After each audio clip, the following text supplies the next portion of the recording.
یہ نبی کے دوست پہ علی کا چڑھنا، بتوں کا توڑنا شوکت و شان پیمبری ہے۔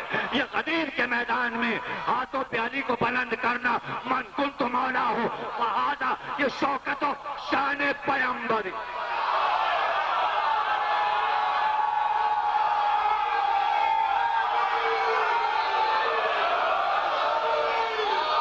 کیوں کر بیاں ہو شوکت و شان پیمبری؟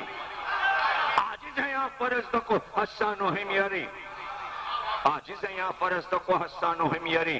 ممبر سے اترے، خیمے نصب کیے، ایک سبز ایک سرخ، دونوں خیموں کے سامنے ایک تخت بچھا، تخت پہ علی کو بٹھایا۔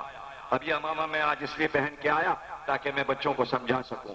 زرد رنگ کا یعنی کپاسی، ہلکے زرد رنگ کا، کریم کلر جسے آپ بولتے ہیں، اس کا امامہ اس طرح باندھا کہ شملہ ایک اس طرف لٹکا جو رخسار پر تھا، دوسرا شملہ جو دور تک جا رہا تھا، اور یہ اسے کہتے ہیں تحت الحنک، تحت الحنک باندھی۔ تخت پہ علی کو بٹھایا اس طرح امامہ باندھ کر، اس کے بعد پوری امت کو حکم دیا جاؤ علی کی ہاتھ پر جا کر بیعت کرو علی کی۔ میں نے علی کو آج خلیفہ بنا دیا، حاکم بنا دیا، اسلام کا بادشاہ بنا دیا۔ کون کہتا ہے مولا کے معنی مولا مولا مولا؟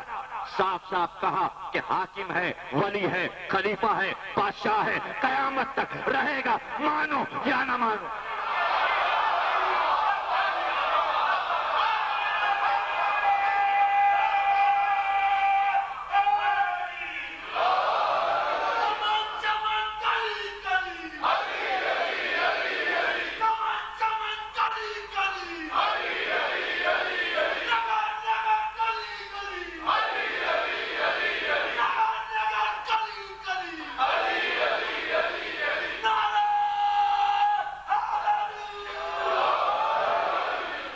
جاؤ بیعت کرو، علی کی بیعت کرو۔ بیعت کرنے والے آئے، امام احمد بن حنبل جن کی فقہ پہ سعودی عرب چلا، ان کی مشہور کتاب مسند احمد بن حنبل، وہ کہتے ہیں سب سے پہلے جس نے آ کے علی کی بیعت کی اور مبارکباد دی وہ حضرت عمر بن خطاب تھے، اور انہوں نے آگے بڑھ کے کہا مبارک ہو اے ابو طالب کے بیٹے، مبارک ہو، آپ تمام مومنین اور مومنات کے آج مولا بن گئے۔ مومنین اور مومنات کے بن گئے۔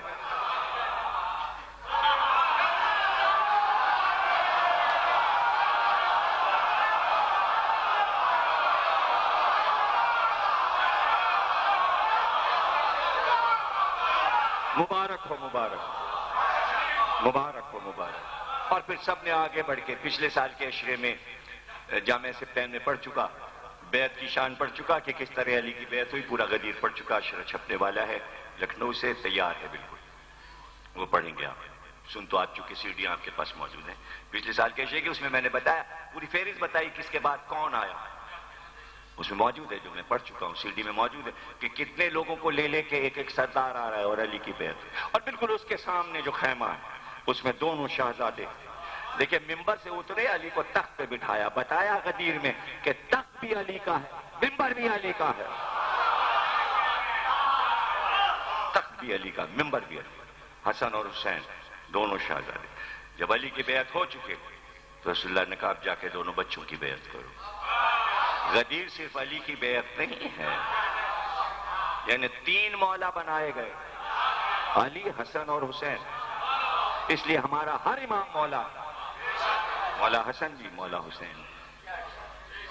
بیعت کرو۔ یہ جو بیعت غدیر میں ہو رہی ہے یہ شوکت و شان پیمبری ہے۔ ایسے میں دیکھا اپنے خیمے کے در پر حسان کھڑے ہیں۔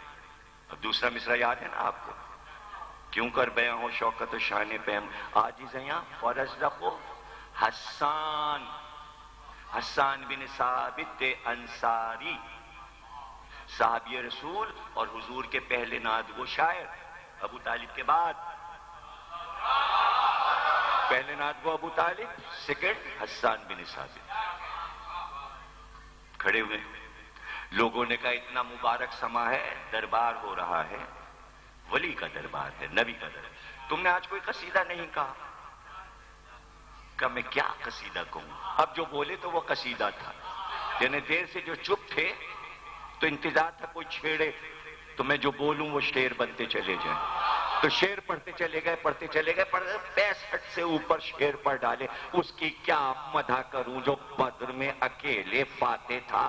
3 پہلوانوں کو تہتے کیا. اس کی کیا پتا اور بیان کروں میں طاقت اور عظمت. وہ علی جو احد میں تنہا میدان کو فتح کر کے نبی کی حفاظت کرتا ہوا آیا.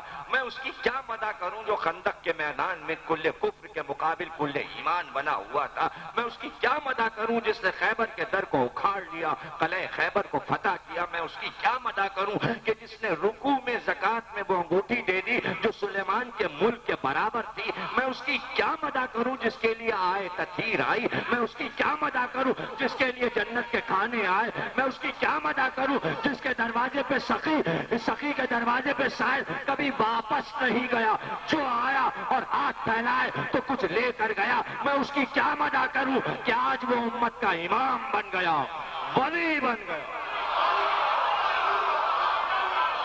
حسان بن ثابت مدح کرتے جا رہے ہیں علی کی, اور انیس کہہ رہے ہیں کتنے عاجز ہیں, مدح کر ہی نہیں پا رہے ہیں. عاجز ہیں یہاں فرزدق و حسان و حمیری, عاجز ہیں یہاں. فرزدق حسین جا رہے ہیں, وہ آ رہے ہیں. کیا خیال ہے فرزدق؟ کہاں؟ میں آپ کو بتا چکے شاعر, میں آپ کو بتاتا ہوں. دل پورے عرب کے آپ کے ساتھ ہیں. ایسا فیصلہ کیا تاریخ کا فرزدق جیسے شاعر نے کہ حسین پورے عرب کے دل آپ کے ساتھ ہیں لیکن تلواریں ان کی بنی امیہ کے ساتھ ہیں. اب اگر کوئی یہ دعویٰ بھی کرے اسلامی ملکوں میں کہ ہم اہل بیت کو چاہتے ہیں تو دل تو اہل بیت کے ساتھ ہیں, دولت میں بنی امیہ کے ساتھ, روٹی میں معاویہ کے ساتھ. مسئلہ یہ ہے فرزدق نے فیصلہ کر دیا. فرزدق کا فیصلہ اس کے کتنے برس کے بعد فیصلہ کیا فرزدق نے کہ 30 برس پہلے جنگ صفین میں یہی فیصلہ ابو ہریرہ نے کیا تھا. انہوں نے عمل سے کیا تھا, فرزدق نے شعر میں کیا. تھے علی کے ساتھ ابو ہریرہ, 1.5 لاکھ کا لشکر ادھر 1.5 لاکھ کا لشکر ادھر, بیچ میں تھی پہاڑی. ادھر علی کا لشکر, ادھر حاکم شام کا لشکر.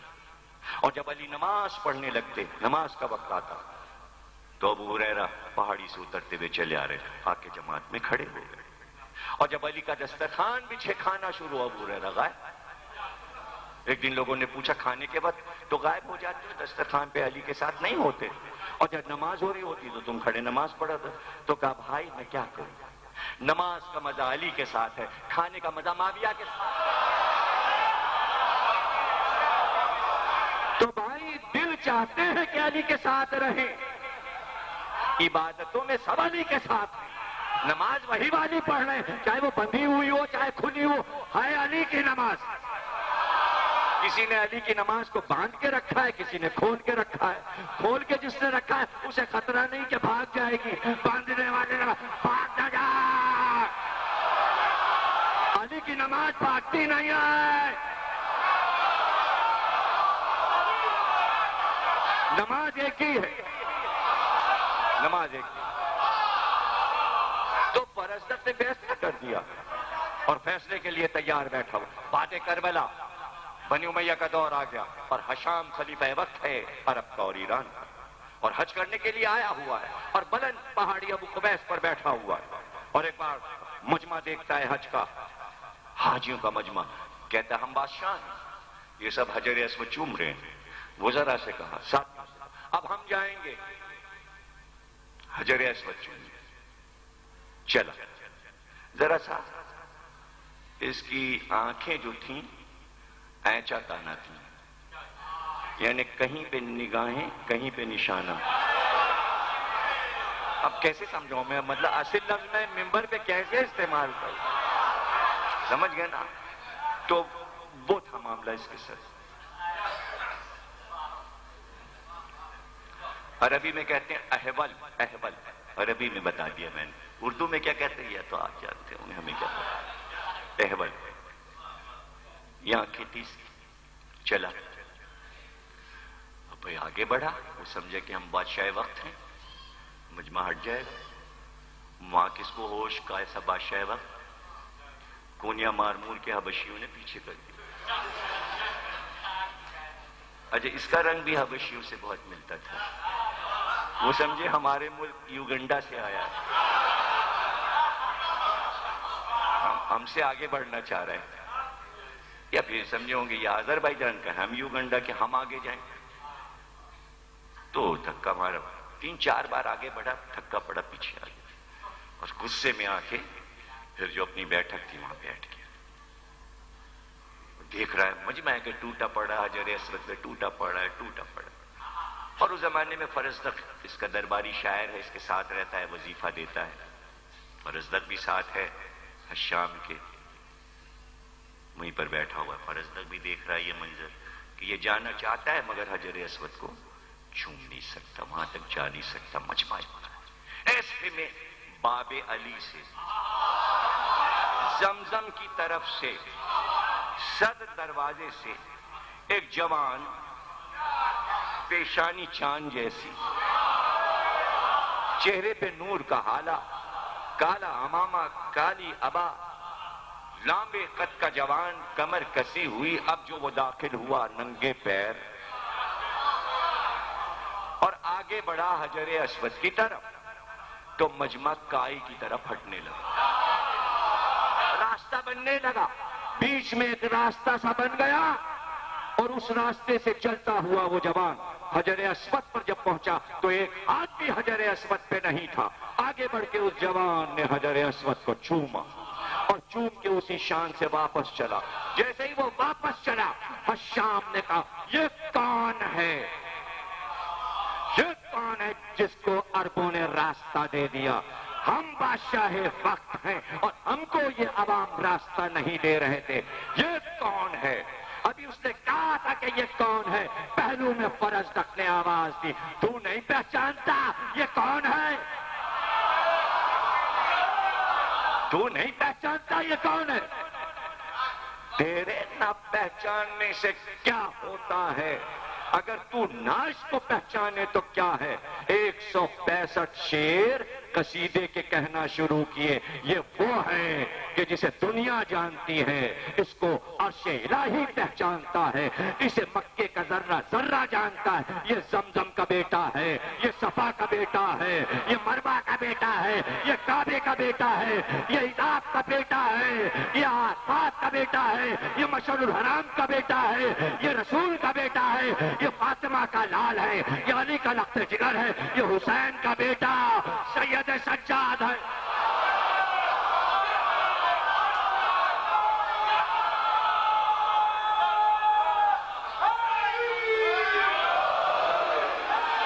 یہ علی ابن الحسین ہے, یہ علی ابن الحسین ہے,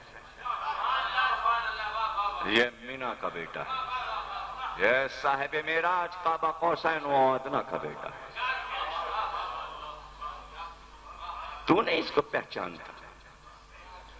مڑ کر کہا محفل ہماری, ملازمت ہماری, دربار ہمارا اور خیر کی مدح.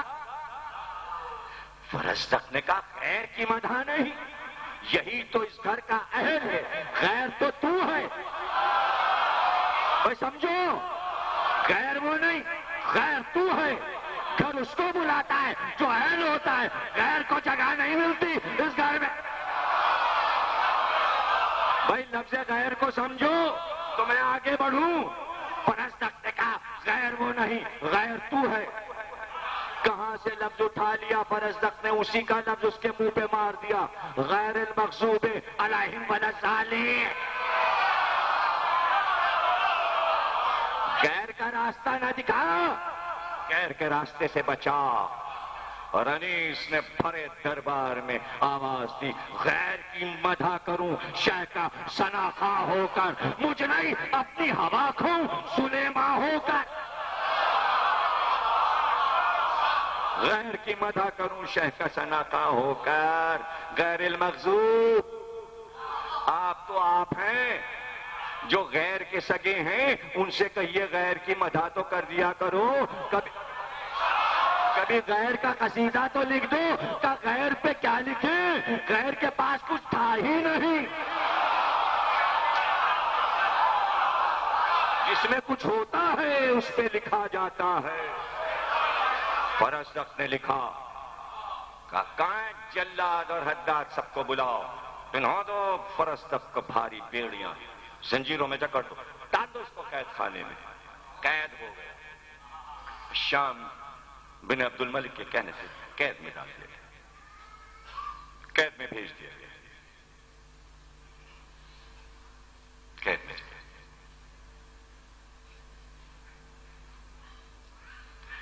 جانے کون جا رہا تھا کہ امام سے سلام کہنا اور کہنا کیا آپ کی مرضی کیا ہے، میں کب تک قید میں رہوں گا. وہ پہنچا پیغام پر، اس نے کہا فرزدق قید سے پیغام بھجوا رہا ہے، کہہ رہا ہے میں کب تک رہوں گا قید خانے میں. کہا میرے پیارے نے، میرے شاعر نے پیغام آج بھیجا، پیغام پہلے بھیجتا تو کیسے ممکن تھا کہ ہم اسے چھڑاتے نہ. ہم تو سمجھے کہ اسے قید پسند ہے، ہماری محبت میں امتحان دے رہا ہے. نہیں پسند تو ہم کو بھی نہیں پسند. دیکھا آپ نے محبت، برابر کی محبت. اگر اس کو قید نہیں پسند تو ہمیں بھی نہیں پسند. بتا دیے ہم آج ہی اپنے معبود سے کہیں گے 2 رکعت نماز پڑھی، پروردگار میرے چاہنے والے کو قید سے نکال. مصلی سے نہیں اٹھے تھے کہ فرزدق قید خانے کے دروازے سے آزاد ہو کے چلا. سیدھے آیا امام کے بیٹھ گیا، سر جھکا کے بیٹھا ہوا ہے. کہ بھائی ہم نے سنا ہماری محبت میں تمہیں قید کیا گیا. جی ہماری قید پہ تمہارے گھر کو توڑ دیا گیا، تمہارے بچے بے گھر ہوئے. جی کچھ لا 70,000 دینار جو تھیلی میں رکھے تھے غلام سے کہا لاؤ. کل رکھوائے تھے تم سے؟ کہاں؟ غلام لے کے کئی ہم نے فرزدق کے لیے رکھوائے تھے، ہمیں معلوم تھا جس کو آنا ہے. کہ یہ 70,000 ہیں، یہ تمہاری پوری عمر کے لیے کافی ہیں. اگر 71واں برس زندگی میں ہوتا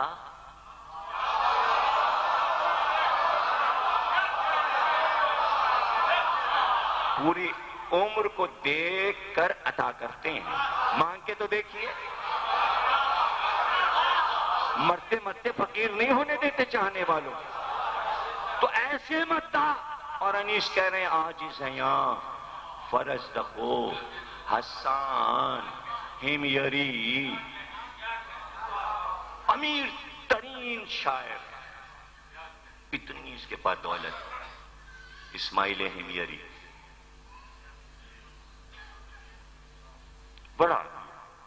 بڑی دولت تھی، بادشاہوں کے دربار میں بڑے اس کو انعام ملتے تھے.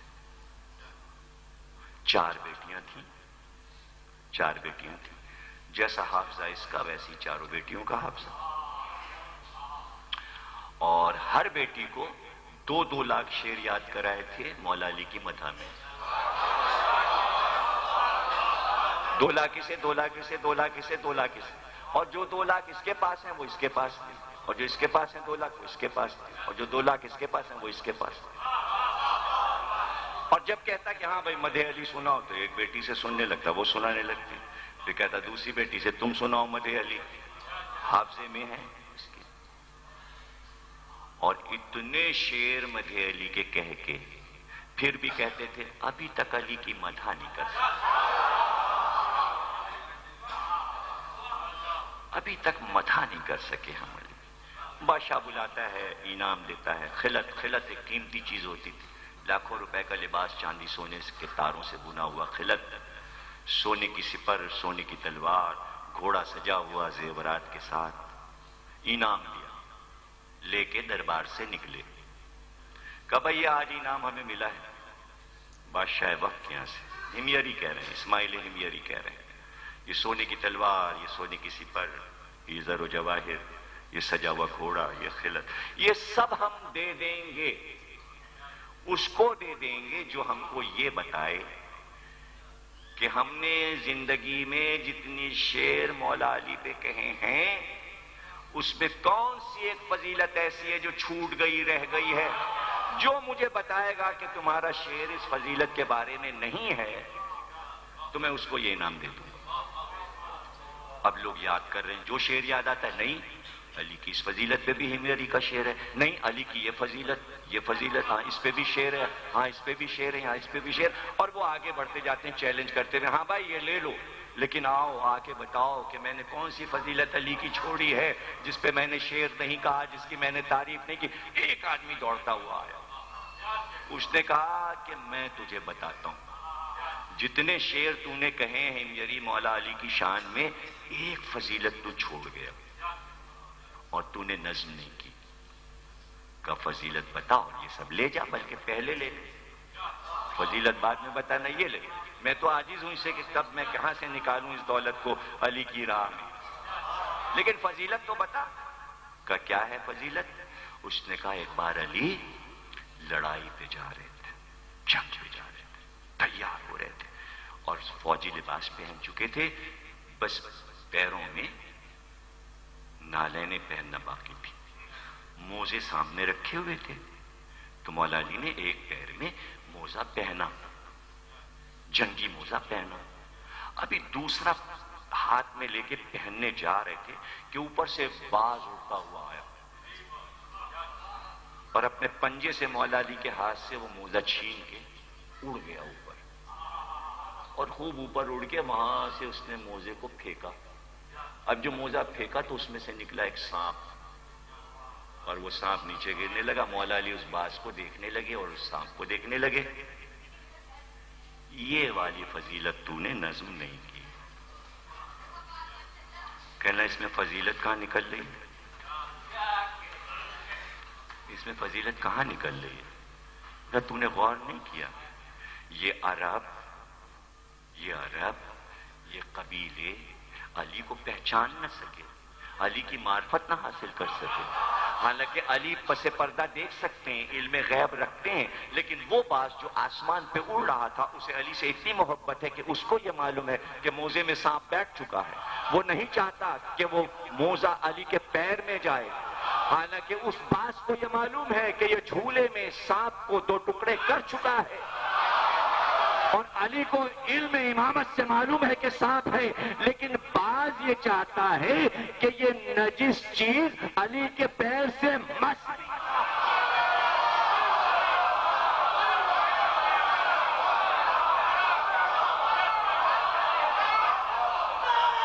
موزے کو لے کے اڑ گئے۔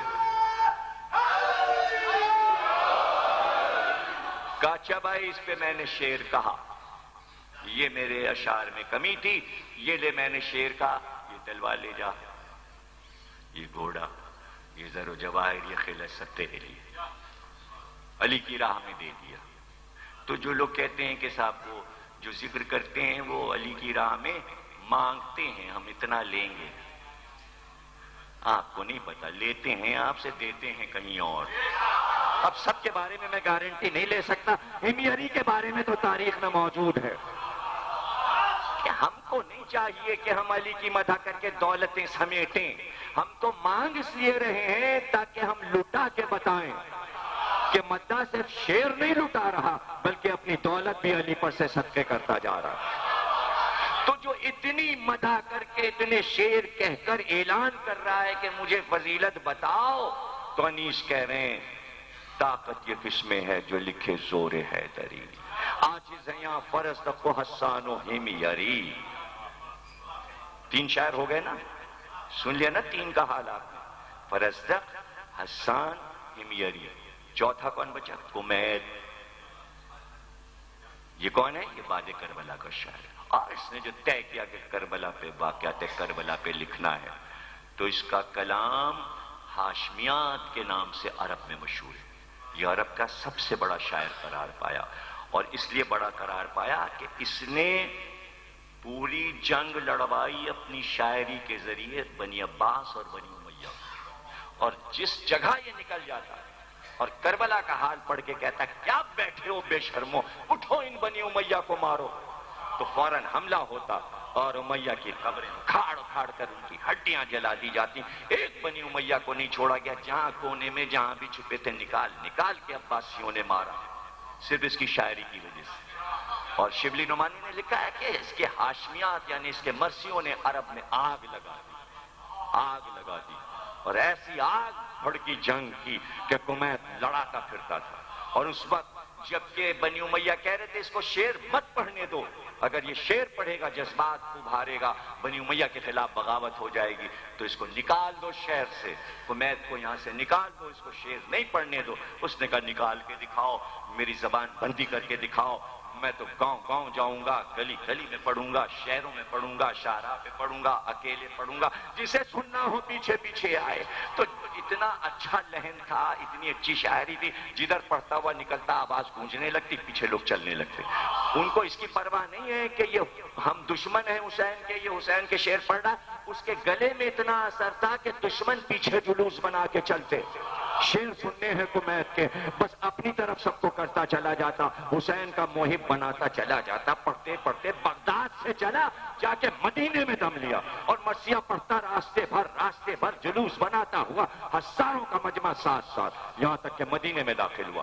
صبح کو داخل ہوا, پورا دن مدینے کی ہر گلی میں گھوم گھوم کے مرثیہ پڑھتا جاتا ہے, سناتا جاتا ہے, کبھی روضہ رسول کے سامنے رکتا ہے.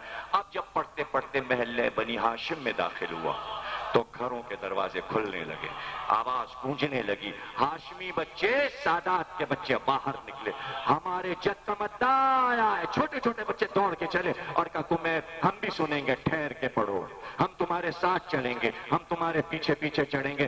تمام چھوٹے چھوٹے سید بچے اس کا ہاتھ پکڑے ہوئے, دامن پکڑے ہوئے, اور سناؤ کربلا میں کیا ہوا, اور سناؤ کربلا میں کیا ہوا. شام ہو گئی, بچوں نے ساتھ نہیں چھوڑا. جب شام ہو گئی اور بالکل رات آئی تو ہاتھوں کو پکڑ لیا, کہا کمیت ہم جانے نہیں دیں گے, تمہیں معلوم نہیں ہمارے مہمان ہو, تم مدینے میں آئے ہو, چلو ہمارے گھر چلو, کھانا ہمارے یہاں کھانا, پانی ہم تم پلائیں گے, صبح سے تم نے نہ کچھ کھایا ہے نہ پیا. اب سادات بچے کہہ رہے تھے سب سید کے بچے لے کر آئے, سید زادے ہاتھ پکڑے ہوئے لے کے آئے. کمیت ساتھ ساتھ اندر داخل ہوئے. امام محمد باقر علیہ السلام بیٹھے تھے, بچے دوڑے اور دوڑ کے امام کی خدمت میں گئے. کہ مولا آپ نے مرثیہ سنا کمیت کا؟ کہ ہم تو صبح سے سن رہے ہیں, ہم تو صبح سے رو رہے ہیں. خوب کمیت پڑھ رہا ہے, خوب پڑھ. کہ کیسے پڑھتا ہے مولا, آپ کو یہ شاعر کیسا لگا, یہ ذاکر کیسا لگا؟ کہ کیا کہنا ہے اس کا, خوب مرثیہ پڑھتا ہے حسین کا. جب بچوں نے خوب تعریف کرا لی, سارے بچے امام کے پیروں اور ہاتھوں کو چومنے لگے, اور چوم کے کہنے لگے مولا پھر اس کو کچھ دیجئے نا, کیا یہ آج خالی ہاتھ جائے گا ہمارے گھر سے؟ اب بچے کہیں امام سے کہ ہمارے ذاکر کو کچھ دیجئے, اس کو کچھ عطا کیجئے. امام نے کہا اچھا ہم اسے عطا کریں گے, ایک چادر لاؤ. تمام بچے ایک چادر لائے سفید رنگ کی, کہ اس کے چاروں کونوں کو پکڑو, اور سارے بچے اس چادر میں ہاتھ لگاؤ, اور اس چادر کو لیے ہوئے اندر چلے جاؤ شہزادیوں کے پاس, اور کہنا امام نے بھیجا ہے, اور کہنا کہ امام نے کہا ہے کہ حسین کا مدعا باہر آیا ہے, اگر کچھ دینا ہے راہ حسین میں تو اسے دے دو. بچے واپس آ گئے, چادر لے کے, چادر کو لپیٹ کے گٹھری سی بنا کے امام نے کمیت کے سامنے رکھ دیا. کہ یہ اندر سے تمہارے لیے نذرانہ آیا ہے, یہ شہزادیوں نے بھجوایا, اسے رکھ لو. اس نے چادر کو کھولا کہ دیکھے کیا نذرانہ ہے امام کے دربار کا. اب جو چادر کھولی, منہ پہ تماچے مارے, منہ پہ تماچے مارے. کہلا مولا اس میں تو شہزادیوں کے زیور ہیں, کسی شہزادی نے اپنے ہاتھ کا کنگن ڈالا ہے, کسی نے کانوں کے بندے ڈالے ہیں, کسی نے گلے کا گلوبند ڈالا ہے, کسی نے پیروں کی پازیب ڈالی ہے, یہ نذرانہ آیا ہے. منہ پہ تماچا.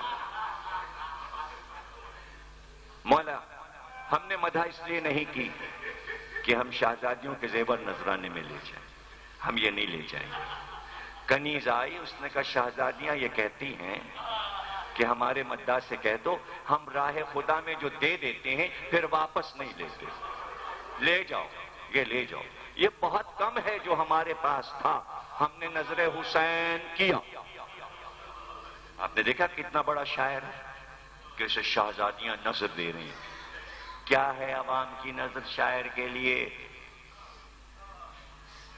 عصمت سرا کی دانیاں ذاکر حسین کو کیا دیتی ہیں؟ اس سے بڑا بھی نذرانہ ہو سکتا ہے دنیا میں؟ جو عطیہ ادھر سے ہوتا ہے۔ سن لیا آپ نے؟ چاروں شاعر ہو گئے، پھر پڑھوں بند پڑھوں؟ کیوں کر بیاں ہو شوکت و شان پیمبری، عاجز ہیں یہاں فرزدق و حسان و ہمیری، طاقت یہ کس میں ہے جو لکھے زور حیدری، دوڑے کمیت خامہ تو کھائے سکندری، قرآن میں جن کا وصف مکرر خدا کرے، کس کی زبان سے پھر بشر ان کی ثنا کرے۔ اب دوسرا بند پڑھ دوں؟ کچھ یاد ہے شروع میں کیا کہا تھا میں نے؟ کیا کہا تھا؟ کیا کہا تھا؟ کیا کہا تھا؟ پورا جملہ دوہراؤ، کیا کہا تھا؟ ہے نا؟ ختم، ایسا نہیں ختم ہو جائے گی۔ اور وہی بند جو ہے اس کے لیے پوری تقریر ہوئی۔ پہلا بند سن لیا، قرآن میں جس کی مدح اللہ کر رہا ہو بشر کیسے مدح کر سکتے ہیں؟ اور جو مدح انسان کرتا ہے، انیس نے اس مدح کی وجہ بتائی۔ دوسرے بند، بینا ہوئی جو چشم تو نور خدا کہا۔ بھائی حاصل تقریر ہے، ختم ہو گئی تقریر۔ اس بند کے لیے یہ پوری تقریر تھی کہ میر انیس نے ایک فیصلہ کیا کہ تم اپنی غرض سے پکارتے ہو نئے نئے نام سے مولا علی کو، نہیں سمجھے؟ جب بینائی آتی آنکھ میں تو ہم کہتے ہیں یہ نور خدا، نہیں سمجھے؟ بینا ہوئی جو چشم تو نور خدا کہا، عقدہ کھلا تو عقل نے مشکل کشا کہا، عقدہ کھلا تو عقل نے مشکل کشا کہا، مطلب ہوا حصول تو حاجت روا کہا، پایا در مراد تو بحر سخا کہا۔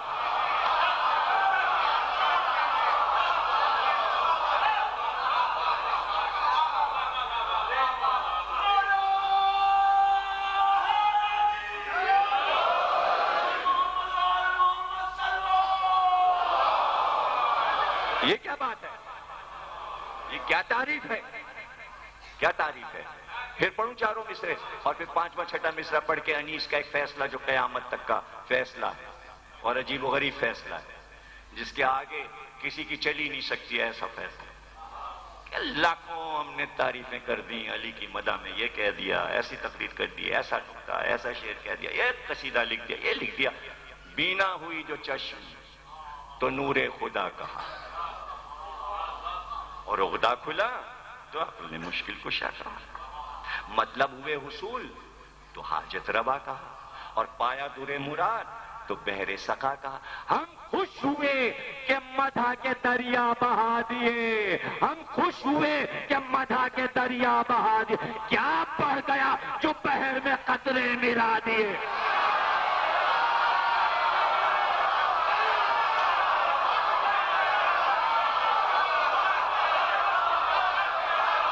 ختم ہو گئی تقریر۔ ہم خوش ہوئے کہ مدح کے دریا بہا دیے، کیا بڑھ گیا جو بحر میں قطرے ملا دیے۔ انیس کہہ رہے تمہاری مداحی ایک قطرہ ہے، وہ سمندر ہے، سمندر میں قطرہ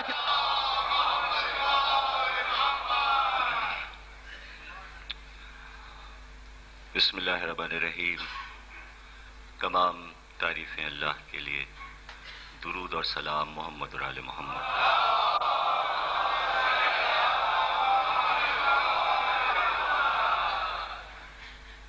اشرح مجالس عالبہ میں نویں تقریر آپ حضرات سماعت فرما رہے ہیں۔ کل انشاءاللہ 10ویں تقریر اشرے کی آپ حضرات سماعت فرمائیں گے۔ میر انیس اور واقع کربلا پر ہم گفتگو کر رہے ہیں،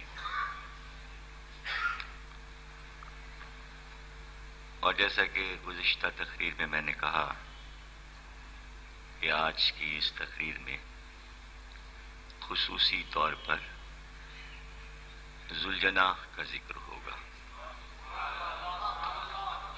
اور یہ دیکھیں گے کہ میر انیس نے کس طرح ذوالجناح کی تعریف کی ہے۔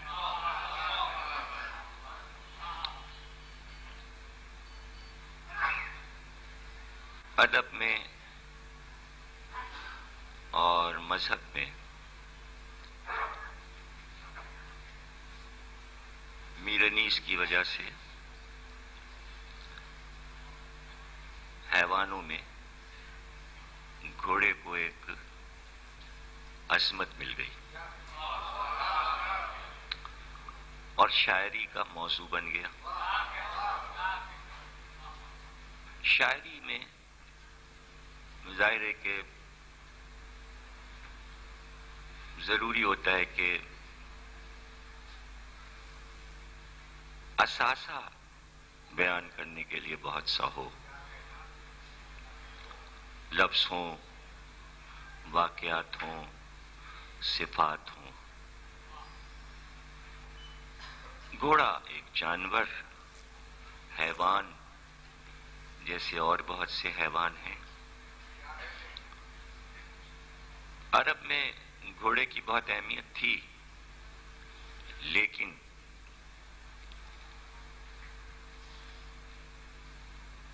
ان کے لیے گھوڑے سے زیادہ اہم اونٹ تھا۔ اس لیے عربوں نے اپنی عربی شاعری میں اونٹ کا زیادہ ذکر کیا اور اس کی بہت تعریفیں کی۔ گھوڑے کی تعریفیں عربوں نے اتنی نہیں کی، اس لیے کہ اونٹ ہر وقت کا ساتھی تھا اور گھوڑا زیادہ تر میدان جنگ میں کام آتا تھا جب کبھی لڑائی چھڑتی تھی۔ بہت کم قبیلوں کے پاس ایک تو گھوڑے تھے، اس لیے کہ گھوڑا مہنگا بہت تھا، قیمتی بہت تھا، اور وہ جو کہ رئیس تھے عرب کے، امیر تھے جو لوگ جیسے بنی ہاشم، تو ان کے پاس گھوڑے تھے اور رہتے تھے، اور وہ گھوڑوں پر بیٹھتے تھے۔ ہر ایک گھوڑے پر بیٹھ بھی نہیں سکتا، اس لیے کہ گھوڑے پر وہ بیٹھے جو گھوڑے پر بیٹھ کے اچھا لگے۔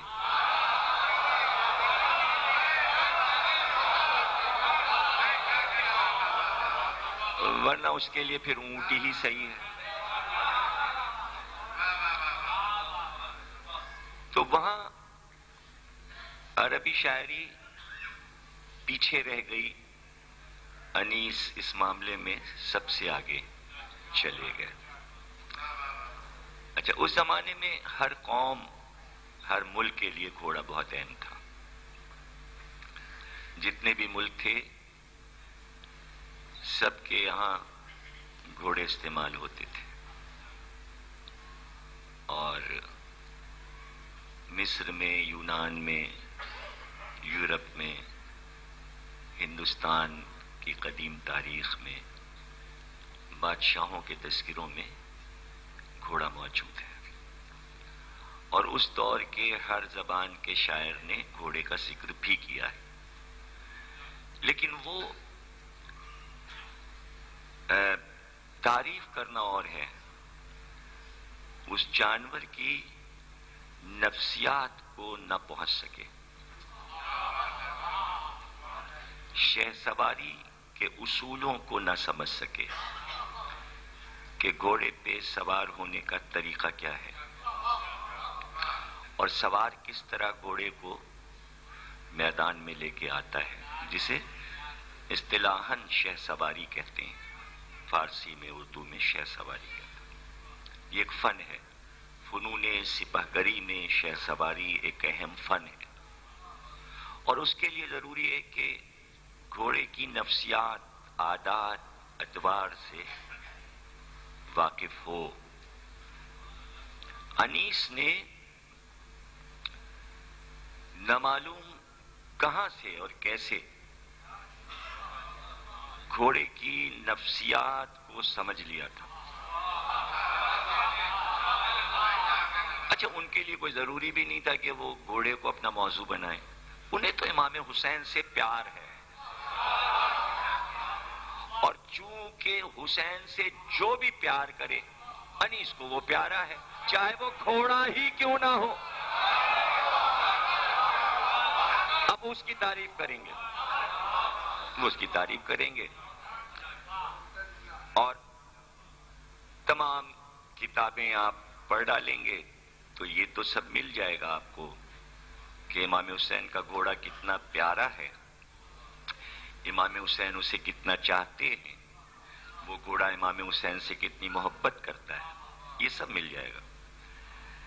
لیکن ڈھونڈ ڈالیں گے تو آپ کو یہ نہیں ملے گا کہ گھوڑے سے کیا باتیں امام حسین نے کی، گھوڑے نے کیا جواب دیا، بچپن میں کیا انداز تھا، کب سے امام حسین کے ساتھ ہے، امام حسین کے اشاروں کو کس طرح سمجھتا ہے، کیسے وہ امام حسین کا اطاعت گزار ہے، وہ کس طرح امام حسین کو اپنا امام سمجھتا ہے۔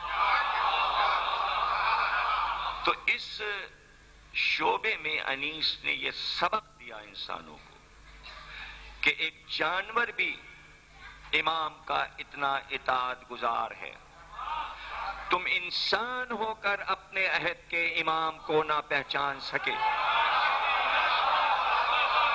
اور آج تک جب تک انیس کی شاعری پڑھی جائے گی اور یہ مرثیے پڑھے جاتے رہیں گے، یہ چیلنج باقی رہے گا انیس کا کہ اس جانور کو دیکھ کر سیکھو کہ اپنے مالک سے، اپنے آقا سے پیار کیسے کیا جاتا ہے۔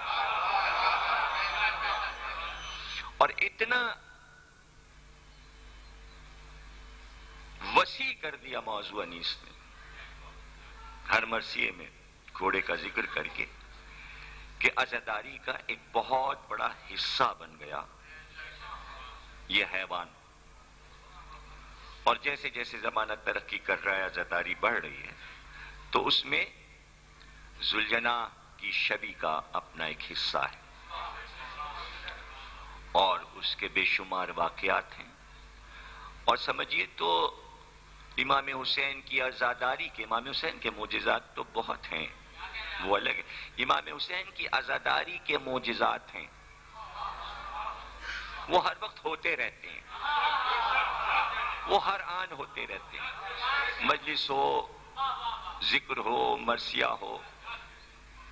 ادھر آ جاؤ، آپ ادھر آ جاؤ۔ تو امام حسین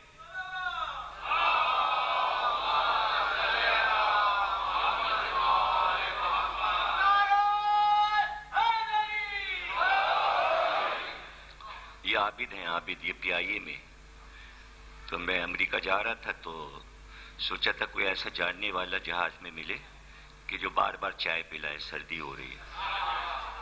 تو کراچی سے بیٹھے تو کیپٹن صاحب تو ہمارے جاننے والے تھے، تو وہ تو چائے بنا کے پلا نہیں سکتے تھے۔ مانچسٹر سے جب جہاز میں بیٹھا، اترنے کے بعد ریسٹ ہوتا ہے 1 گھنٹے کا، تو جیسے ہی جہاز میں اندر ہوا تو عابد صاحب کے ہاتھ میں چائے کا کپ تھا، کہنے لگے ارے میں ہوں۔ تو یہ جو ضیاء رضوی صاحب ہیں ہمارے، نوحہ خان غمخوارہ نے عباس کی، ان کے یہ برادر نسبتی ہیں، یعنی گویا بھائی ہیں، اور انہی کی ہمشیرہ کے یہاں میں مہمان تھا وہاں اٹلانٹا میں، تو دور سے انہوں نے سلام کیا. میں نے کہا میں نے آگے بلا لوں. مجھے ان کا چائے پلانا یاد آ گیا. وہ 7 گھنٹے کا سفر، اور یہ ہمارے پاس رہے بھی، بیٹھے بھی رہے، ہماری سیٹ پر چائے بھی پلاتے رہے. 7 گھنٹے کا سفر انہوں نے آسان بنا دیا. مانچسٹر سے امریکہ تک کا ہمارے عابد بھائی نے. اور یہ بہت اچھے سامع ہیں، پوری تفسیر قرآن میں آتے ہیں. ان کی والدہ بھی آتی ہیں، اور یہ بھی ہمیں ہر مجلس میں نظر آتے ہیں. ہمیں ایسے سامع بہت اچھے لگتے ہیں جو مجلسوں کو چھوڑ چھوڑ کے نہ سنیں.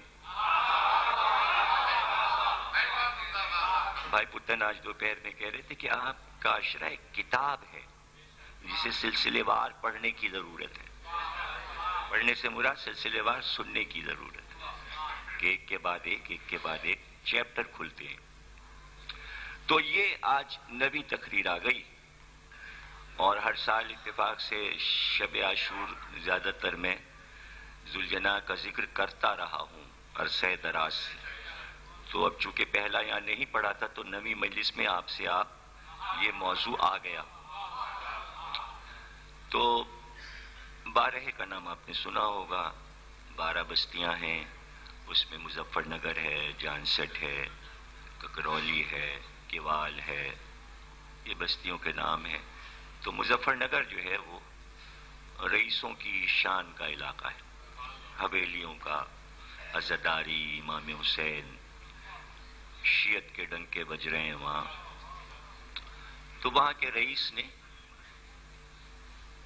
بے شمار گھوڑے پالے ہوئے تھے، اور وہ سواری کے بھی کام آتے تھے. ان کے لیے تو جب موٹر کار کا زمانہ آیا اور کار آ گئی تو مظفر نگر کے رئیس نے کہا اب ان گھوڑوں کو بیچ دو، اب تو موٹر آ گئی، اب ان کی ضرورت نہیں ہے. تو میرٹھ کی نوچندی میں گھوڑے بکا کرتے تھے. تو میرٹھ کی نوچندی کے میلے میں انہوں نے اپنے سارے گھوڑے بھجوا دیے بکنے کے لیے. اتفاق سے ان کا جانا ہوا میرٹھ، تو انہیں یاد آیا کہ آج نوچندی ہے، چلو چل کے دیکھ لیں کہ ہمارے کتنے گھوڑے بک گئے اور کیا پوزیشن ہے ان کی. تو جب وہ وہاں پہنچے تو جتنے گھوڑے تھے ان کو دیکھ کے انہوں نے ہنہنانا شروع کیا. اپنے مالک کو دیکھ کے انہوں نے اپنی ادائیں دکھانی شروع کی. تو وہیں سے ان کی نیت بدل گئی. انہوں نے کہا ہم نہیں بیچیں گے، ایسے وفاداروں کو ہم اپنے پاس سے کیوں. تو پھر وہ واپس لے آئے اپنے گھوڑے. انہوں نے کہا آ گئی ہوگی کار، ایسے دوست کہاں ملیں گے. تو ہم نے بھی جناب ذوالجناح کے لیے ایک بہت اچھا گھوڑا خریدا ہے، اور کل 3 بجے انشاءاللہ وہ روانہ ہوگا لاہور سے. اور وہ آسٹریلین نسل کا ہے، سفید رنگ کا ہے، کافی اتنا اونچا ہے، وہ بڑا اتنا اونچا گھوڑا کراچی میں نہیں ہے. اور 2.5 سال کے ابھی ہیں وہ، بچپنا ہے. اور 2 نام ہیں ان کے، ایک شہزادہ نام ہے، ایک سخی بابا ان کا نام ہے. ہو سکتا ہے یہاں آنے کے بعد میں کچھ اور نام ان کا رکھوں، تو انشاءاللہ آپ اس کو سجا ہوا دیکھیں گے.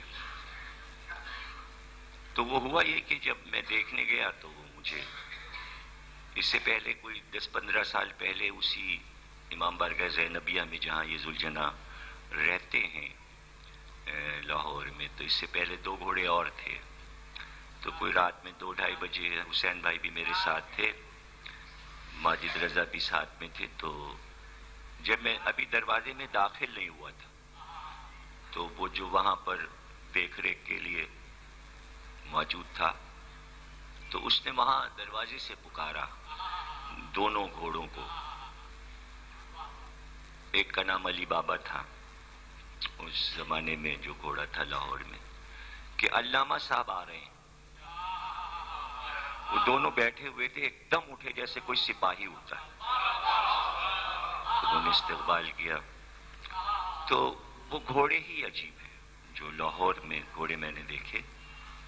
اور باقاعدہ ماجد نے جب تصویر کھینچی تو کہا ذرا ادھر دیکھیے. وہ کھا رہے تھے تو ماجد نے جب کیمرہ کیا کہ ادھر دیکھیے تو انہوں نے ایسے کر کے دس.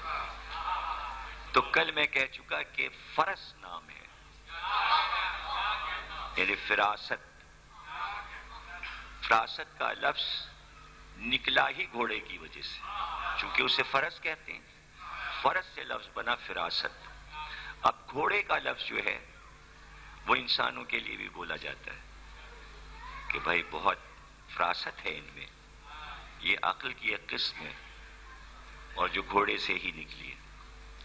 تو گھوڑا ایک عقل مند جانور ہے اور ہمیں اس لیے پیارا ہے کہ آل محمد نے پیار کیا.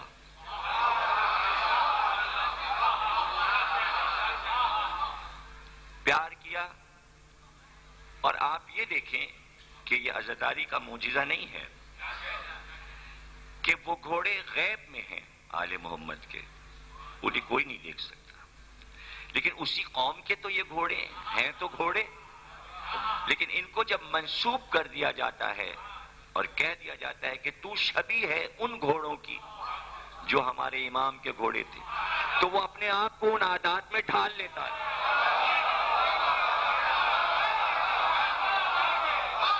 کیا دنیا کو یہ نظر نہیں آ رہا؟ دیکھ نہیں پاتے، سمجھ نہیں پاتے کہ حیوان سے سیکھیں. تو یہ ایک ادا ہے انسانوں کی کہ چونکہ حیوان انسان کو سکھا رہا ہے، اس لیے ان کی توہین ہو رہی ہے کہ یہ جانور اب ہمیں سکھائے گا. تو اس پہ پردہ ڈالنے کے لیے کہتے ہیں بدعت ہے.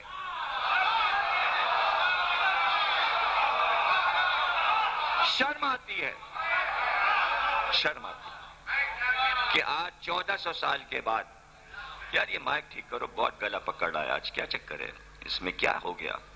نمی مجلس ہے.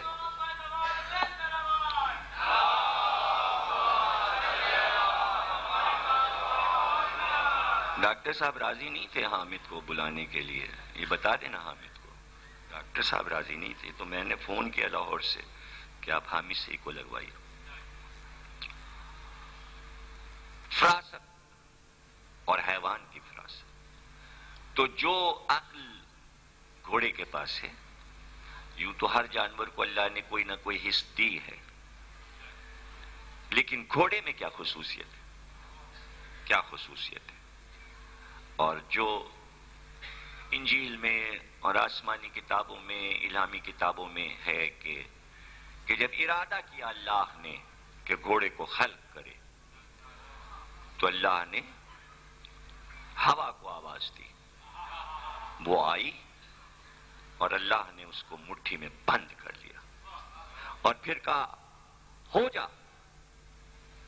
اور جب مٹھی کھلی تو گھوڑا تخلیق پا گیا. آپ اس کی تخلیق دیکھیے، یعنی ید قدرت سے بنا اور ہوا سے تخلیق ہوا. اور یہ جو پہلا گھوڑا بنا اس کا نام رکھا گیا ریح. اور پھر اس کی نسل سے جتنے گھوڑے آئے سب کے نام تاریخ میں ہیں. اس کا بیٹا، اس کا بیٹا، اس کا بیٹا، اور پھر جناب اسماعیل کا گھوڑا آ گیا، پھر اس کی نسل بڑھی، اور پھر اس کا بیٹا، اور پھر اس کا بیٹا، اور اس کا بیٹا، اور پھر ذوالجناح کا شجرہ. یعنی ذوالجناح کا شجرہ ڈائریکٹ اس پہلے گھوڑے سے سارے نام لکھے ہوئے. تو عربوں نے، عراق والوں نے، نینوا والوں نے یہ شجرے محفوظ رکھے. تو گھوڑے کے شجرے لکھ کر کم از کم عربوں نے یہ تو بتا دیا کہ سواری کے گھوڑے بھی لیتے تھے تو شجرے دیکھ کر. لیکن اس وقت ان کی فراست کہاں چلی گئی تھی جب سقیفہ میں بغیر شجرے کے انتخاب کر لیا.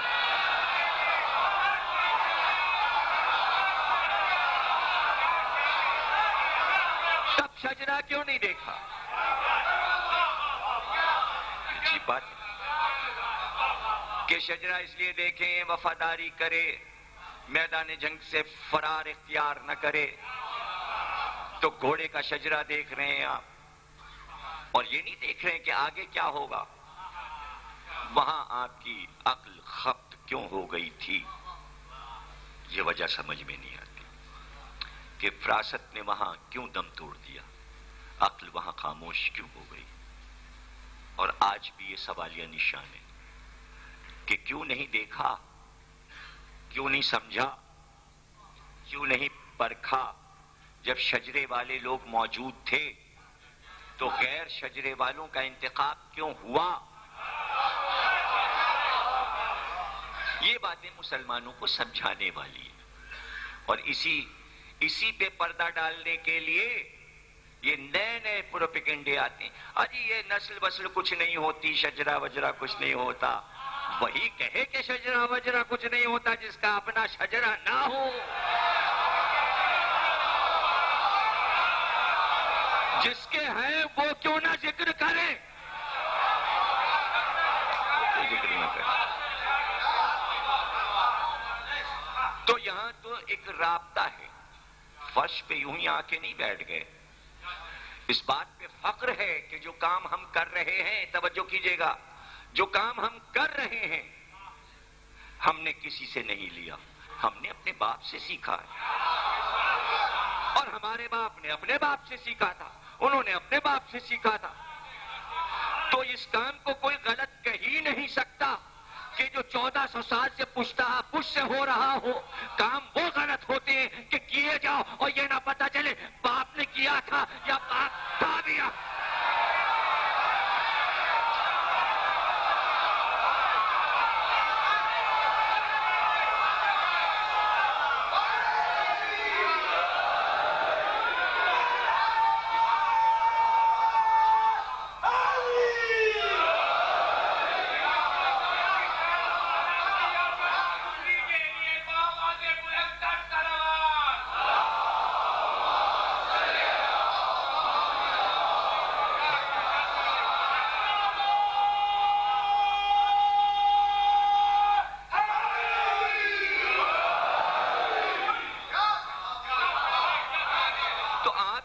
ایک ایسی جیتی جاگتی دلیل ہے کہ ان سوالوں کی کوئی ضرورت نہیں ہے کہ وہ فلاں صاحب یہ پوچھ رہے تھے ماتم کیوں کرتے ہو.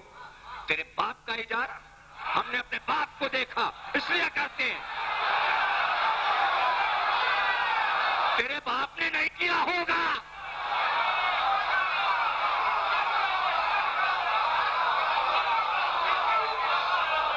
بھائی ہمارا تو خاندانی پیشہ ہے، اب تم اپنے خاندانی پیشے بتاؤ. اعتراض کرنے والے بتائیں. اور یوں جملہ کام کا ہے اور یوں جب دو شجرے بنتے ہوئے جائیں گے کہ ہم یہ کہتے جائیں کہ جو کچھ کر رہے ہیں ہمارے باپ دادا نے کیا تھا اور یہ شجرہ جا کے کہیں عرب میں رکے گا تو دو گروپ بھی جا کے رکیں گے، تو جو کچھ نہیں کر رہے ان کا شجرہ یزید پہ ختم ہوگا، ہمارا حسین پہ.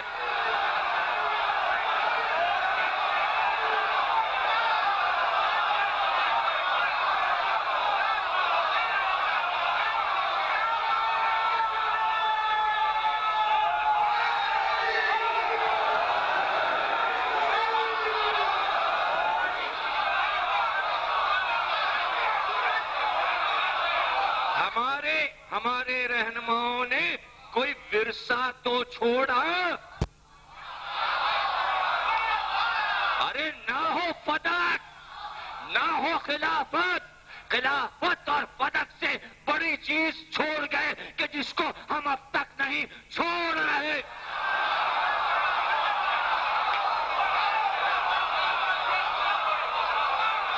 اب جملہ پھر لے لو. ارے ایک چیز تو رہنے دو، خلافت چھینی، فدق چھینا، اب یہ حکومت بھی چھیننا چاہتے ہو، یہ تو نہیں دیں گے، یہ نہیں دیں گے. بادشاہ مر جاتا ہے، فنا ہو جاتا ہے، تمہارے بقول قبر میں جا کے خاک ہو جاتا ہے. تو جب وہ خود خاک ہوا تو تخت کہاں رہا, تاج کہاں رہا؟ کتنے بادشاہ گزرے, کسی ایک کا تاج میوزیم میں دکھا دو سوا ملکہ برطانیہ کے, انہوں نے سنبھال کے رکھا. تمہارے تاج کہاں گئے؟ ادھر بادشاہ گیا سونا گلا کے بانٹ لیا. کہاں ہے تخت؟ تو جب تخت و تاج نہ رہے میوزیم میں تو سواری کے گھوڑے کہاں رہتے؟ ہمارا تخت بھی ہے, تخت بھی ہے, تاج بھی ہے, گھوڑا بھی ہے.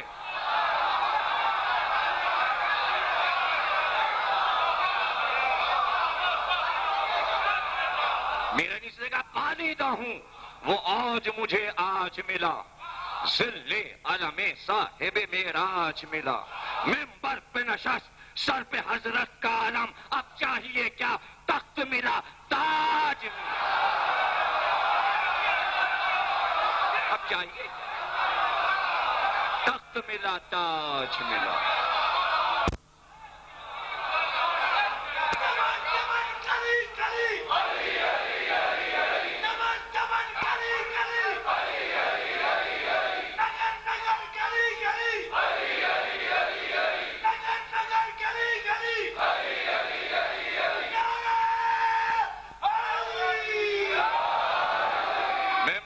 نشست سر پہ حضرت کا علم, اب چاہیے کیا؟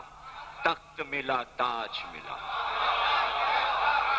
تو جہاں تخت و تاج مادی ڈھونڈے جائیں, اسلام روحانی ہے, اسلام مادی مذہب نہیں ہے. یہ تو ہر فرقہ مانتا ہے. اور اگر آپ مادی مان رہے ہو تو پھر روح کو دکھا دو, روح دکھا دو, دکھا دے کوئی روح. کہاں ہے اسلام کی روح؟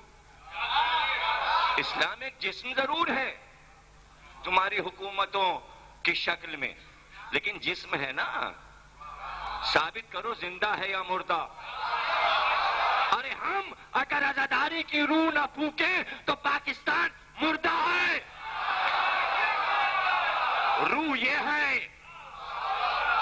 ہر اسلامی ملک کی روح یہ ہے. جو کام ہم کر رہے ہیں یہ علمی کام, علم ہے روح, یہ علم ہے. کہہ دینا آسان ہے یہ گھوڑا بدعت ہے, تم خود بدعت ہو. دیکھیں بدعت کی دلیل کیا بنا رہے ہیں؟ چونکہ رسول کے دور میں گھوڑا نہیں نکلتا تھا, جو کام رسول کے دور میں نہ ہو اور اب ہو تو بدعت ہے. گھوڑا چونکہ رسول کے دور میں نہیں تھا, تم نے نکالا بدعت. تو آپ رسول کے دور میں کب تھے؟ بدعت ہے.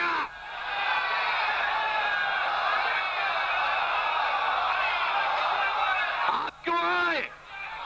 آپ نکلے کیوں اپنے راستے سے؟ واپس جائیے.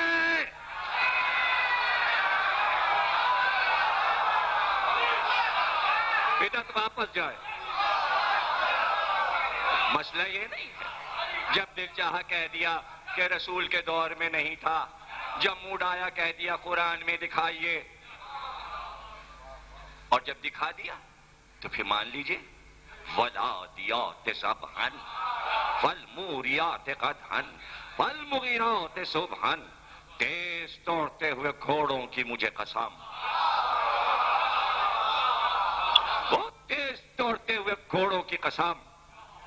ان کے پاؤں سے اٹھتی ہوئی سموں سے چنگاریوں کی قسم, ان کے منہ سے گرتے ہوئے جھاگ کی قسم, ان کے نتنوں سے فر فر ہوا نکلنے کی قسم, دوڑ دوڑ کے صبح دم دشمنوں پر حملہ کرنے کی قسم. رک جانا, رک جا, کیا کیا قسمیں کھائے گا؟ چہرے کی قسم, دوڑنے کی قسم, ناک کی قسم, نتنوں کی قسم, فر فر کی قسم, منہ سے گرتے ہوئے جھاگ کی قسم, چنگاریاں اٹھتی ہوئی, گرد اٹھتی ہوئی کی قسم, گھوڑا جو گرد اٹھاتا ہے دوڑ کے اس گرد کی قسم, صبح کو جا کے میدان جنگ میں دشمن پہ حملہ کرنے کی قسم. تو ہے سورہ والعادیات قرآن میں، تو مان لو گھوڑا ہے قرآن میں، مان لو. اور یہ بھی ثابت کر دو کہ اگر یہ اسلامی گھوڑا ہے تو کیا کوئی 200-400 گھوڑے ایسے تھے کہ جو خود ہی نکل پڑے اور نتنوں سے ہوا نکال کے گرد اڑا کے دشمن کے پاس پہنچ گئے اور جا کے لڑنے لگ گئے؟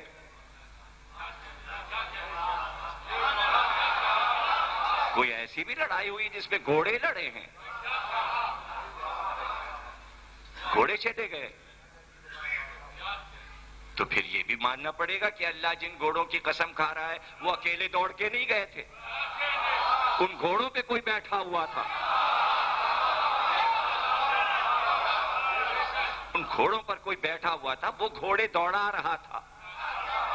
تو اب گھوڑے کے سم، گھوڑے کا چہرہ، گھوڑے کی ادا، گھوڑے کا دوڑنا، گھوڑے کا حملہ کرنا، یہ سب گھوڑے کے اپنے اختیار میں نہیں ہے، بلکہ گھوڑے کی باغ کسی کے ہاتھ میں ہے. تو اللہ اس باغ والے ہاتھ کی قسم کھا رہا ہے، اس سوار کی قسم. بھائی توجہ کیجیے گا. اور اگر یہ کہہ دیتا اس شہ سوار کی قسم جو گھوڑا دوڑاتا ہوا جا رہا تھا، جو اس گھوڑے پہ بیٹھا ہوا تھا، اس کی قسم، اس کو غیب میں رکھا اور قسم گھوڑے کی کھائی. اگر شہ سوار کی قسم کھا لیتا اور ہم کہتے گھوڑا قرآن میں، آپ کہتے نہیں وہ تو شہ سوار ہے، سوار کی قسم کھائی جا رہی ہے، گھوڑے کا ذکر قرآن میں نہیں ہے. اللہ نے شہ سوار کو غیب میں رکھا اور کہا صرف گھوڑا لا رہے ہیں ہم، تاکہ تم گھوڑے سے انکار نہ کر سکو، گھوڑے کو بدعت نہ کہہ سکو، گھوڑے کی اہمیت کو سمجھو. اور بغیر سوار کے گھوڑا دکھایا تاکہ کبھی کوئی قوم بغیر سوار کے گھوڑا لائے تو بدعت نہ ہو.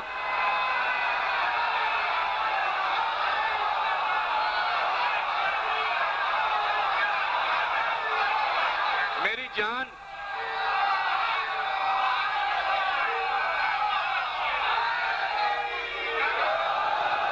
میری جان نکال لی ہے آپ نے تمہید میں، آگے کیا ہوگا مجھے نہیں پتا، کہ میں پڑھ پاؤں گا یا نہیں پڑھ پاؤں گا مجھے کچھ نہیں پتا ہے. لیکن اب یہ کہ مولا مجھے ہمت دیں کہ میں موضوع کو پورا کر سکوں.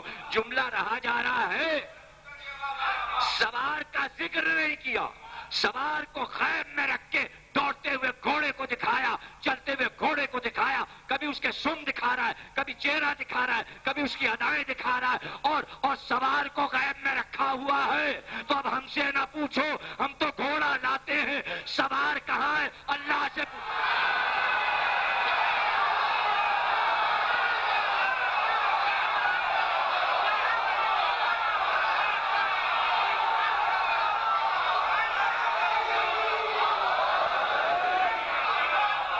سوار کو نہیں بٹھانا ہے ذوالجناح پر، قرآن کے خلاف نہیں کرنا ہے، غیب میں ہے. سواری آئی ہے، آئی ہے جیسے قرآن میں آئی ہے، مجلس میں بھی آئی ہے، جلوس میں بھی آئی. تم نہ قرآن کا سوار دیکھ سکے نہ یہاں کا.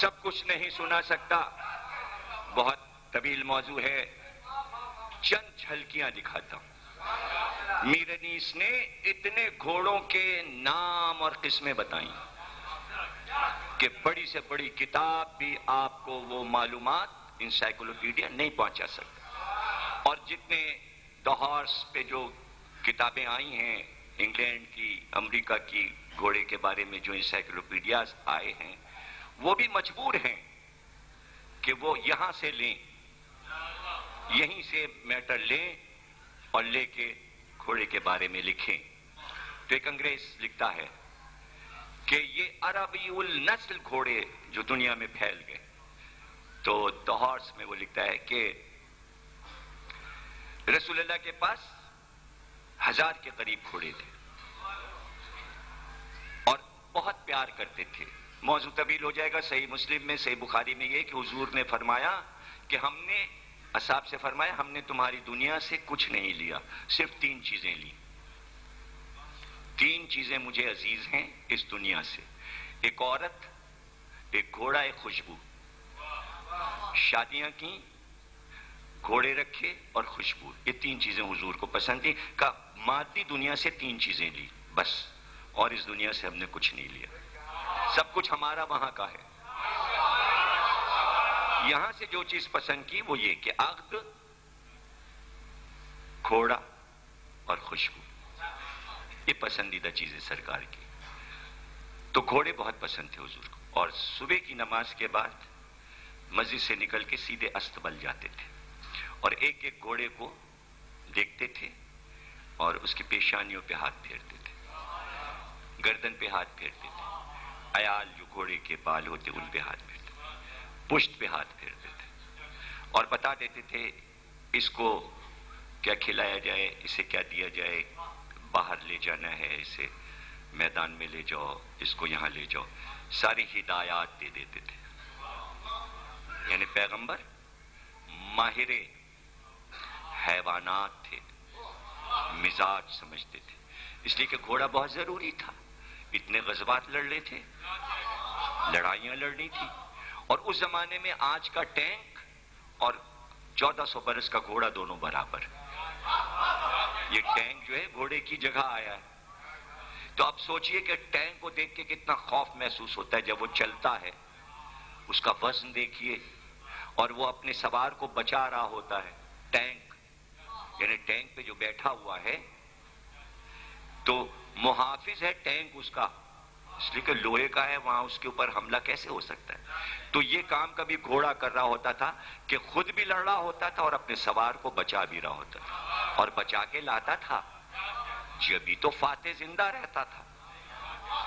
تو جس لڑائی سے علی بچ کے آئے ہیں اس میں گھوڑے کا اپنا کمال ہے یا نہیں؟ گھوڑے کا اپنا کمال ہے کہ اس نے ایک زخم بھی علی کو نہیں آنے دیا. اپنی بھی حفاظت کر رہا ہے اور شہ سوار کی بھی حفاظت کر رہا ہے. تو سرکار پیار کرتے تھے. ایک بار آپ نے حکم دیا، انگریز لکھتا ہے کہ ان کو 1 مہینے تک بھوکا پیاسا رکھا جائے، گھوڑوں کا کھانا اور پانی بند کر دیا جائے. اور اس کے بعد آپ نے کہا کہ ان گھوڑوں کو لایا جائے اور دریا کی طرف انہیں لے جاؤ پانی پلانے کے لیے. اور سارے گھوڑے ایک ساتھ نکلے. اور گھوڑے میں یہ ہوتا ہے کہ جب پانی اسے نظر آ جاتا ہے اور پیاسا ہو تو پانی کے اوپر دوڑتا ہے گرنے کے لیے. یہ سارے گھوڑے دوڑے پانی کو دیکھ کے دریا کی طرف. اتنی دیر میں دوسری طرف سرکار نے لوگوں کو لشکر کا منظر بنا کے اور ان سے کہہ دیا تھا کہ جب یہ گھوڑے دوڑ کے دریا کی طرف جا رہے ہوں تو طبلِ جنگ بجانا شروع کرنا، میدان جنگ کا باجا بجانا شروع کرنا. جیسے ہی ادھر میدان جنگ کا طبل بجنا شروع ہوا، آدھے گھوڑے پانی پہ گرے، آدھے وہیں سے واپس ہوئے اور میدان جنگ کی طرف چلے. جو گھوڑے پیاس کی حالت میں پانی کو چھوڑ کے میدان کی طرف چلے، سرکار نے کہا انہیں الگ کر لو، یہ حسین کے ساتھ کربلا جائیں گے.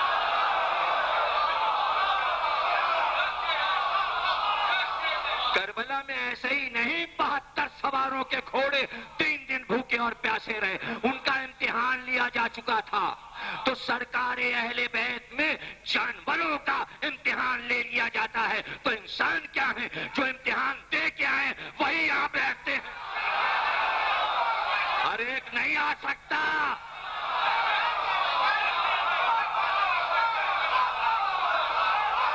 ہر ایک یہاں نہیں آ سکتا. یہ بھوک اور پیاس کا امتحان ہے. عاشور کا روزہ نہیں ہے، عاشور کا فاقہ ہے. عاشور کا فاقہ ہے تاکہ ساتھ ہو جاؤ. تم ہوتے کربلا میں تو کیا کیا کرتے پر یہ عزاداری ہے. ہم یہ کرتے، ہم یہ کرتے، ہم یہ کرتے. یہ دل کے ارمان ہیں. جلنے والے کیوں جل رہے ہیں؟ ارمانوں سے کیوں جل رہے ہیں؟ ہماری آرزویں، ہماری حسرتیں اس میں کیوں نظر لگاتے ہیں؟ تو میر انیس نے ان ساری چیزوں کو مد نظر رکھا. اپنی شاعری میں لفظ جو استعمال کیے گھوڑے کے لیے وہ میں گنوائے دیتا ہوں. کہا توسن، لفظ آئے گا. توسن کہتے ہیں گھوڑے کے بچے کو جو تیز ہو، شوق ہو اور سرکش ہو. اور گھوڑے کے بچے میں ایک تھوڑی سی سرکشی اور ادائیں ہوتی ہیں، وہ بھولی بھولی شرارتیں ہوتی ہیں. یعنی وہ سرکش اور جانوروں کی طرح نہیں ہوتا، بلکہ وہ ادائیں اس کی اچھی لگتی ہیں. تو جو چھوٹا بچہ ہوتا ہے، سال کا، 2 سال کا، 1.5 سال کا، اسے توسن کہتے ہیں. اشہب، یہ لفظ بھی انیس نے گھوڑے کے لیے استعمال کیا ہے. وہ گھوڑا جو سبزی مائل ہوتا ہے اسے اشہب کہتے ہیں، اور جس کے بالوں میں سفیدی اور سیاہی ہو علاوہ جلد کی سبزی کے، وہ اشہب کہلائے. رخش، اور یہ گھوڑا جو ہے عام طور سے سفید اور سرخی مائل ہوتا ہے، جسے رخش کہتے ہیں. اس میں سفیدی بھی ہوتی ہے اور سرخ رنگ دونوں ملے ہوئے ہوتے ہیں. کچھ دور سفیدی آ گئی، پھر سرخی آ گئی. اور رستم کے گھوڑے کا نام بھی رخش تھا، اس کو ایران میں رخش کہتے تھے. کمیت، کل میں آپ کو بتا چکا کہ یہ سفید رنگ کا بھی ہوتا ہے اور سرخ رنگ کا بھی ہوتا ہے. یہ عربی گھوڑا ہوتا ہے اور اس کی گردن کے بال اور دم جو ہے وہ سیاہ رنگ کی ہوتی ہے. ادہم، یہ بھی گھوڑے کی ایک قسم ہے اور یہ مشکی یعنی مشک کے رنگ کا، سیاہ رنگ کا ہوتا ہے. اس کو ادہم کہتے ہیں. رف رف، یہ حضور کا وہ گھوڑا ہے، اسے کہہ لیں کہ جسے براق کہتے ہیں، جس پہ آپ معراج میں گئے. تازی، تازی کہتے ہیں عربی النسل گھوڑے کو. اور ہمیشہ یاد رکھیے گا کہ اردو میں یہ احتیاط کی جاتی ہے کہ کبھی یہ نہیں بولتے کہ تازی روٹی کھانی ہے، تازی دال کھانی ہے، یہ نہیں بولتے، یہ منع ہے. کیا بولتے ہیں؟ ہمیشہ بولا کریں آپ لوگ تازہ کھانا کھانا ہے، تازہ روٹی کھانی ہے، تازہ دال کھانی ہے، تازہ سالن کھانا ہے. جہاں آپ نے کہا تازی روٹی یعنی گھوڑا اور روٹی کھانی ہے، اس لیے تازی کا لفظ یعنی تازہ، تازہ کا لفظ جو ہے تازہ تازہ اخبار، تازہ تازہ خبر. تو تازہ کی مادہ بنانے کی ضرورت نہیں ہے، اس لیے کہ عربی والے یہ لفظ بنا چکے تازی گھوڑے کے لیے. ابلغ، یہ بھی انیس نے یہ لفظ استعمال کیا. ابلغ کہتے ہیں کہ جس کے ہاتھ اور پاؤں